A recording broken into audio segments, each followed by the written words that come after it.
السلام علیکم ورحمۃ اللہ وبرکاتہ۔ نامور علماء کرام کے تاریخی اور ایمان افروز بیانات سننے کے لیے ہمارا چینل کو وزٹ کریں۔ فی امان اللہ، اپنا خیال رکھیے اور ہمارے چینل کا بھی۔ ان السمع والبصر والفؤاد كل اولئک کان عنہ مسئولا۔ صاف اللہ نے فرمایا، کان تم کہاں سے لے کر اللہ نے دی، یہ آنکھیں اس میں روشنی کس نے دی؟ اللہ نے دی۔ اور دل کی سوچ اور یہ دماغ جس پر تم گھمنڈ کرتے ہو اور لوگوں پر برتری ظاہر کرتے ہو، یہ دماغ کس نے دیا؟ اور اللہ دکھاتے ہیں کہ بعض انسان ایسے کہ انسان ہوتے ہوئے عقل کا دھیلا ان کے پاس نہیں، تاکہ تمہیں شکر کی توفیق اور پتہ لگے یہ دینے والے اللہ ہیں۔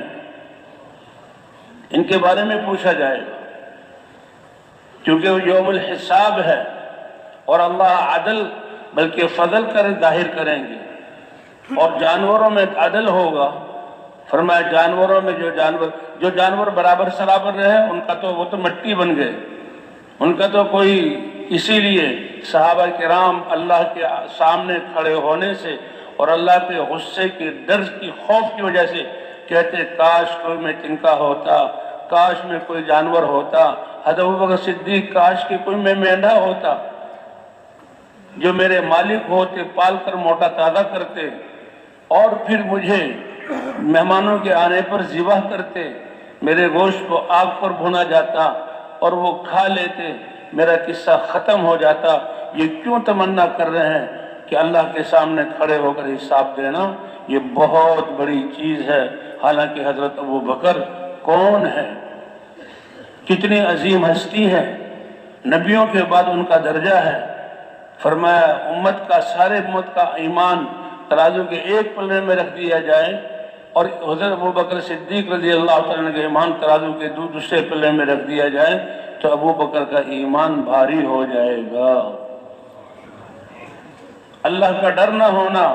اور اطمینان کے ساتھ چلنا یہ ایمان کی کمزوری کی نشانی ہے۔ اللہ کا ڈر تو بہت بڑی نعمت۔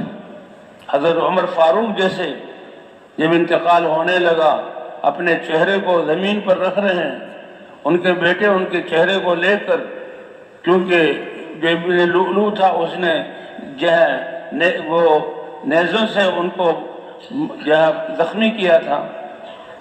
تو بیٹا ان کا جب ران پر سر رکھتا کہ لگے اے بیٹے عمر کو زمین پر سر رکھنے دے، وہ کہتا ہے ویل لک یا عمر ان لم یغفر لک ربک، اے عمر اگر آج تیرے رب نے جو موت کا وقت ہے تیرے گناہوں کو نہ بخشا تو تمہارا بہت بڑا نقصان ہے۔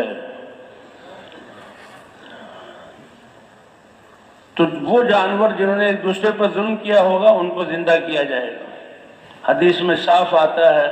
دنیا میں کسی کے ریوڑ میں یا کسی جگہ پر دو بکریاں، ایک بے سینگ کی ہے کمزور اور ایک سینگ والی ہے، وہ تو جانور ہیں۔ بے سینگ والی بکری کو سینگ والی بکری نے جو مارا ہوگا سینگ سے، اللہ اس کو قیامت میں زندہ فرمائیں گے اور بے سینگ والی کو سینگ دے دیں گے اور سینگ والی کو بے سینگ کر دیں گے، اور حکم ہوگا جتنی زور سے جتنی تکلیف دے کر اس نے دنیا میں تمہیں مارا تھا آج مار لو، اور اسی مقدار میں وہ عمل ہوگا، اور جو ہی بدلہ پورا ہوا اللہ اس کو مٹی بنا دیں گے۔ تو یہ نافرمان انسان تمنا کریں گے کاش ہم بھی مٹی ہو جائیں، لیکن یہ انسان مٹی نہیں بنے گا۔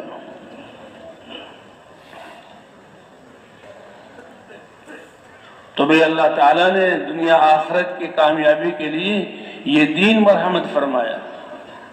یہ پاکیزہ دین ہے۔ اے ایمان والو تقوی اللہ سے ڈرو، تقوی اختیار کرو، وقولوا قولا سدیدا، اور سچی بات ہمیشہ کہو، اللہ تعالیٰ تمہارے اعمال کو بھی درست کر دے گا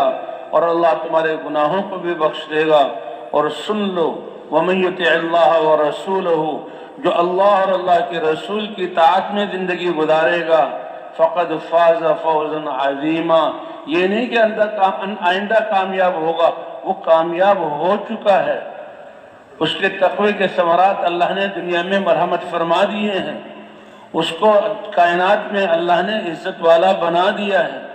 اس کے دل کو اطمینان اور قناعت اللہ نے دے دی ہے، اس کا ہر عمل پاکیزہ ہے۔ تو یہ بات نہیں کہ یہ ایمان اور اعمال اور دین آخرت میں فائدہ دیں گے، نہیں، ایمان اور اعمال دنیا میں بھی فائدہ دیں گے، انہی سے بقا ہے، بلکہ دنیا کی بقا ہی اس پر ہے۔ اگر یہ اسباب اللہ نے دیے، ہمیں اختیار دیا ہے، تو ان اسباب میں بھی اصل اللہ کا حکم ہے۔ تجارت ہے، اللہ نے سبب بنایا ہے، اس سبب کو اختیار کرنا ہے، اللہ نے اس میں منافع رکھے ہیں، لیکن یہ اسباب نفع دینے والے نہیں، بلکہ نفع اس میں رکھنے والے اور نفع پہنچانے والی ذات کون سی ہے؟ اللہ کی ہے۔ یہی فرق ہے مسلمان تاجر میں، اور یہی فرق ہے مسلمان جہاں کافر تاجر میں، کہ کافر تاجر تو تجارت پر اعتماد کرتے ہوئے اور دنیا کے ان ٹھیکروں پر اپنا بننا سمجھتے ہوئے اور اس پر یقین رکھ کے وہ ان کو جمع کرتا ہے، اس لیے کوئی حلال حرام کا، کوئی جہاں غصب اور ظلم کا خیال نہیں کرتا، اس کو تو مال چاہیے اور اس کا یقین ہے مال سے حاجتیں پوری ہوتی ہیں، حالانکہ حاجتیں پوری کرنے والے اللہ ہیں۔ اور ایمان والے کا اس تجارت میں لگنا، ایمان والے کا اس زراعت میں لگنا، ایمان والے کا اس دفتر میں بیٹھنا، ایمان والے کا اس مزدوری کرنا، یہ نہیں کہ ان سے میں پلوں گا، یہ اسباب اللہ نے بنائے ہیں، اس میں نتائج اللہ نے رکھے ہیں، اور مجھے یہ سبب دیا ہے، اس میں جو اللہ کے احکام پورا کروں گا، اس احکام سے اللہ دنیا میں بھی مجھے پالیں گے اور آخرت میں بھی پالیں گے۔ بلو ان اہل القرى آمنوا واتقوا لفتحنا علیہم برکات من السماء والارض، اگر یہ بستیوں والے ایمان جو بنیادی چیز ہے اور سب سے قیمتی چیز ہے، اسی پر دین کی امارت اور تقوی کی امارت کھڑی ہوتی ہے، ایمان کے بغیر کوئی عمل قبول نہیں ہے۔ اگر لوگ کہیں کہ جی لوگ بڑے اچھے اخلاق والے ہیں، بڑے اچھے جو ہے لوگوں سے اچھا سلوک کرتے ہیں، تو اس کا بدلہ اسی کی بقدر اللہ دنیا میں مرحمت فرما دیں گے۔ جب اللہ پر ایمان نہیں لایا، اللہ کو نہیں پہچانا، تو آخرت ہے، اس کا کوئی اجر نہیں ہوگا اور اللہ کی رضا نہیں ہوگی، اور اللہ کا اس کو کچھ دے دینا یہ ناراضگی کی حالت میں ہے کہ یہ انسان ہے، اس کی ذمہ داری میں نے اٹھائی ہے، اللہ اس کو دے دیں گے۔ حدیثوں میں ایک قصہ ہے کہ فرشتوں کی دو جماعت مختلف جگہوں پر کسی کام کے لیے جو اللہ نے مقرر کیا تھا آئی، اپنا اپنا کام کر کے واپس اللہ کی بارگاہ میں حاضری کے لیے جا رہے ہیں، تو بیچ میں ملاقات ہو گئی۔ ایک جماعت نے دوسری جماعت سے پوچھا کہاں سے آ رہے ہو، تو بتایا۔ ایک نے کہا ہم تو ایک اللہ کے نافرمان اور کافر کے پاس سے آ رہے ہیں، اس کی موت کا وقت تھا اور اس کی مرنے سے پہلے اس کے دل میں خواہش پیدا ہوئی کہ مچھلی گوشت کھاؤں میں، بھنی ہوئی مچھلی چٹپٹی میں کھا لوں، یہ اس کی خواہش ہوئی۔ اور وہ بڑا مالدار تھا، اس کے گھر میں تالاب بھی تھا، اس کے نوکر چاکر بھی تھے۔ اس نے اپنے نوکروں کو حکم دیا کہ تالاب سے کوئی مچھلی پکڑو، اور تالاب میں مچھلی تھی ہی نہیں، جال ڈالتے، کئی دفعہ ڈالتے، کوئی مچھلی نکلتی نہیں۔ اللہ نے آسمانوں سے میں حکم فرمایا کہ سمندر سے مچھلی پکڑو، اس کے تالاب میں ڈالو، اور جو مچھلی جو ہے اس کے جال میں آ جائے اور مرنے سے پہلے اس کو کاٹا جائے، بھونا جائے، کھلایا جائے، تو ہم تو اس کو ہی کھلا کے آئے ہیں۔ کہا اچھا،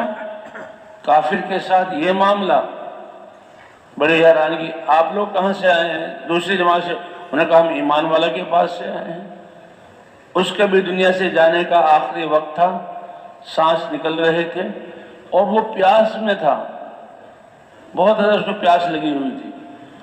اور اس نے اپنے نوکروں کو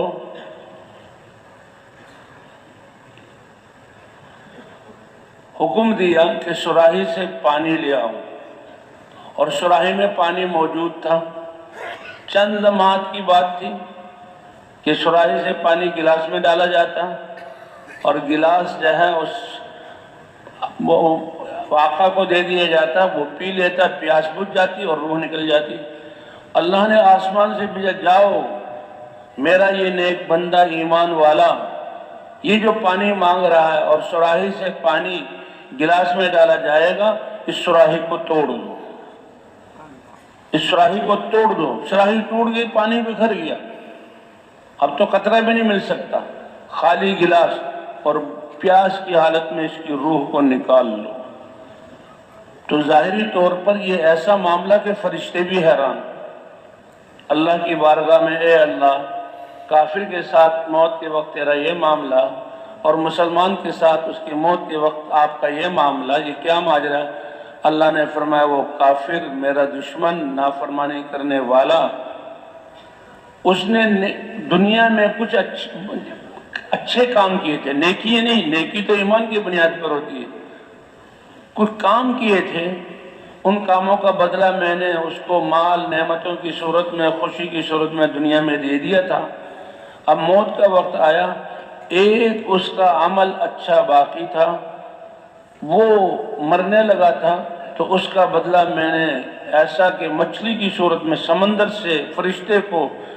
حکم دے کر اس کے تالاب میں اور تالاب سے اس کے جال میں اور اس کو کھلایا، اس نے جو نیکی کی تھی اس سے اچھا بدلہ میں نے دے دیا، تاکہ یہ قیامت میں میرے سامنے آئے تو اس کا کوئی عمل باقی نہ ہو جس کا میں اجر دوں۔ اے اللہ کے رسول، اگر یہ ایمان والوں کے بگڑنے کا ڈر نہ ہوتا، جو دنیا ہی جب انہوں نے مقصود بنا لی تو ہم نے کہا اچھا دنیا دے دیں گے، اس لیے دنیا میں ان کے الٹ پھیر اور آسمانوں میں اڑنے اور زمین پر چلنے، اس سے آپ حیران نہ ہوں۔ اگر ایمان والوں کے ایمان کے خطرے میں پڑ جانے کا ڈر نہ ہوتا تو ہم ان کے دروازوں کھڑکیوں کو سونے چاندی کا بنا دیتے اور ہیرے جواہرات ان کو دے دیتے۔ وہ تو کچھ بھی اللہ نے دنیا کا تھوڑا سا دیا، پھر آج مسلمان ان کی طرف دیکھ رہا ہے اور رال ٹپکا رہا ہے کہ یہ کیسے؟ اے اللہ کے نبی، یہ تو دنیا میں ان کو دیا ہے اور یہ ان چیزوں میں بھی پریشان رہیں گے، اطمینان ان کو مل نہیں سکتا۔ وہ خود نافرمان ہے، اللہ کو پہچانتے نہیں ہیں۔ اللہ نے تو انبیاء بھیجے، رسول بھیجے، اور کائنات کا یہ نظام، یہ سارا ایک ایک چیز، اس کو عالم کہتے ہیں۔ فرشتوں کا ایک عالم ہے، آسمانوں کا ایک عالم ہے، جمادات کا ایک عالم ہے، حیوانات کا ایک عالم ہے، سورج اور چاند اور سیاروں کا ایک عالم ہے، جنات کا ایک عالم ہے۔ عالم کہتے ہیں جنوانے کا، بتانے کا آلہ، ہر ایک چیز اس کا نظام بتا رہا ہے کہ ان کو کرنے والی ذات ایک اکیلی قدرت والی ہے۔ عقل دی سلیم الفطرت، اس کے ذریعے سوچنا تو یہ دلالت ہے کہ ایک ذات ہے۔ لو کان فیہما آلہۃ الا اللہ لفسدتا، اللہ اکیلے ہیں، اگر کئی سارے خدا ہوتے تو وہ تو لڑ مرتے آپس میں